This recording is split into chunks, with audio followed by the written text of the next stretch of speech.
Buenos días. Hoy comenzamos la semana número 2 del módulo Educación Superior, Tendencias y Desafíos en el doctorado en educación.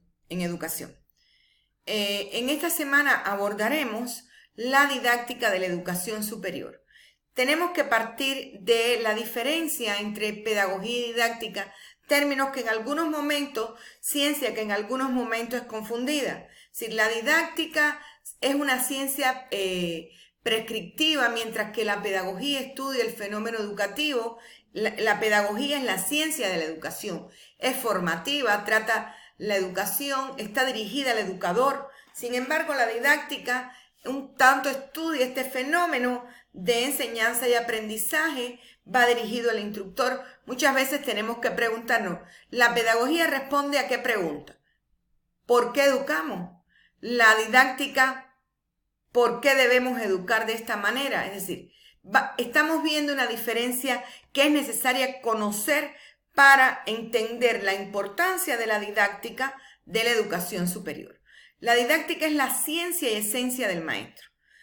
Se resume a ese arte de enseñar. La didáctica es una disciplina que se inserta en el ámbito pedagógico, donde el conocimiento de sus orígenes y la evolución histórica nos permiten comprender la situación presente y hacia dónde debemos movernos. Se aborda en esta semana la especificidad de su objeto de estudio, las controversias que hay en diferentes épocas a partir de esa propia evolución histórica, así como algunos paradigmas y enfoques de la didáctica de la educación superior.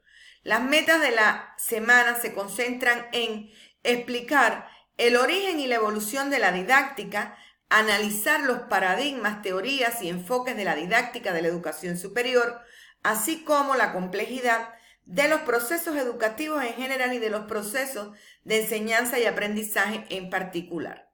La didáctica hay que verla como esa disciplina aplicada, comprometida con la solución de problemas prácticos en ese proceso de enseñanza y aprendizaje, donde tiene dos componentes esenciales: el saber formalizado y la práctica reflexiva. Desarrollaremos dos actividades evaluativas, el foro y la tarea. El foro, donde ustedes van a responder dos preguntas. Como profesionales del sector educativo, en este caso, o aquellos que no lo son, pero al final se quieren insertar, deben responder: ¿qué recursos didácticos utilizará para el desarrollo del aprendizaje basado en competencias? ¿Por qué un docente de educación superior debe estar preparado para atender a estudiantes de diferentes contextos educativos y socioculturales? Esa actividad tiene un valor de 10 puntos, donde, vuelvo y repito lo que dije en la semana número 1, tenemos que ser creativos, tenemos que lograr el debate entre todos, aportar nuevas ideas, reflexionar sobre diferentes criterios. La tarea consiste en elaborar un mapa conceptual sobre los principales paradigmas en la didáctica de la educación superior, también con un valor de 10 puntos. La didáctica proviene del término griego didáctica, que significa arte de enseñar. Cuando pensamos en la evolución y origen de la didáctica, tenemos que remontarnos al siglo XVII con las utopías pedagógicas y dar una secuencia de los diferentes momentos que han marcado historia en la didáctica. En el siglo XIX con los sistemas educativos modernos, a principios del siglo XX con el proyecto pedagógico social, en el siglo XX después de la posguerra, después de en la década del 50 aproximadamente, el enfoque tecnicista a finales de la década del 70, ese enfoque interpretativo, y desde la década de los 90 hasta acá, esa controversia entre la didáctica general y la didáctica específica. Ahora bien, ubicándonos en la evolución histórica, en el siglo XVII, hablamos de las utopías pedagógicas, donde su principal representante es Comenio. Estamos hablando acá del aprendizaje progresivo, es decir, la didáctica como esa práctica de enseñanza donde tiene un fin religioso a partir del papel que desempeña el maestro. Ya en el siglo XIX, en la primera mitad del siglo XIX, estamos hablando de los sistemas educativos modernos, donde la pedagogía general concibe o parte de los fines religiosos a la enseñanza, como esa intuición cultural para formar a la persona, desarrollando esa libertad interna. A principios del siglo XX, con el proyecto pedagógico social, estamos hablando de la pedagogía científica y de la formación moral, donde la escuela se convierte en ese espacio formador para la vida en una sociedad democrática, donde también se tocan aspectos de la escuela nueva. Ya en la posguerra, ese enfoque tecnicista parte de la didáctica como ciencia aplicada, del paradigma conductista de educar para determinados roles sociales. En la escuela crítica en ciencias sociales, que estamos hablando de la totalidad social, hablamos del método hermenéutico de la investigación cualitativa, de interpretar para aprender. Es decir, vamos viendo un salto cualitativo en todo este proceso de evolución de la didáctica. Desde los años 90 del siglo pasado hasta la actualidad se aprecia una controversia entre la didáctica general y la didáctica específica. Enseñar, quienes lo deben hacer, especialistas en didáctica y profesionales en el área. Se habla de un tanto la masificación de la educación actual, donde se trata de ubicar la didáctica como ese proceso general para todos los momentos del proceso de enseñanza y aprendizaje, y valga la redundancia. Ahora bien, ¿cuáles son los componentes que actúan en el acto didáctico?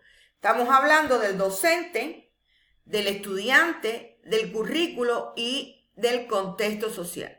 Sin estos elementos no hay escenario para el proceso de enseñanza y aprendizaje. ¿Qué enfoques didácticos conocemos y qué enfoques didácticos trabajamos? Estamos hablando del enfoque tradicional, del enfoque tecnicista, del enfoque crítico. Si pensamos en el enfoque tradicional, planteamos que los objetivos son muy generales y amplios, por ello difíciles de constatar sus logros. Los recursos didácticos se basan en información poco procesada y la evaluación es reproductiva. Ya en el enfoque tecnicista se busca el desarrollo de objetivos evidenciales y delimitados que puedan ser medidos. La evaluación se basa en medir los logros del aprendizaje a través de evidencias concretas y exactas, generalmente estandarizadas ya por ser consideradas válidas, objetivas, igualitarias. Y en el enfoque crítico, los objetivos son integrales, considerando objetivos finales e intermedios que nacen de esa distribución segmentada de los objetivos y contenidos. Y la evaluación se va a preocupar más en el proceso que en el resultado. Tiene, en este caso, un enfoque constructivista. Otros enfoques que apreciamos desde el punto de vista didáctico está la escuela nueva, donde el estudiante asume un rol protagónico en el aprendizaje. Este enfoque comprendió el rol social de la enseñanza y es un progreso en torno al enfoque tradicional. Y la didáctica desarrollada, que es el proceso, que es el proceso educativo donde se desarrollan relaciones e interacciones sociales, donde la educación cumple una función especial, ya que los contenidos que se desarrollan dentro del proceso de enseñanza y aprendizaje son herencia de un conocimiento acumulado y por otro lado, porque el proceso se desarrolla en un medio social específico. Hay diferentes paradigmas educativos dentro de la didáctica en la educación superior. Tenemos el paradigma conductista, el paradigma cognitivo y el paradigma constructivista. El paradigma conductista se centra en esas conductas observables, medibles y cuantificables. Es decir, el aprendizaje se basa en eso. En el cognitivo, el aprendizaje es el desarrollo de los procesos cognitivos y afectivos. Y en el paradigma constructivista, el aprendizaje se basa en la construcción de procesos cognitivos y afectivos. En la próxima semana estaremos trabajando la educación superior, principales tendencias, contribuciones y desafíos. Les exhorto a responder cada una de las actividades evaluativas orientadas con la calidad que se exige en este medio.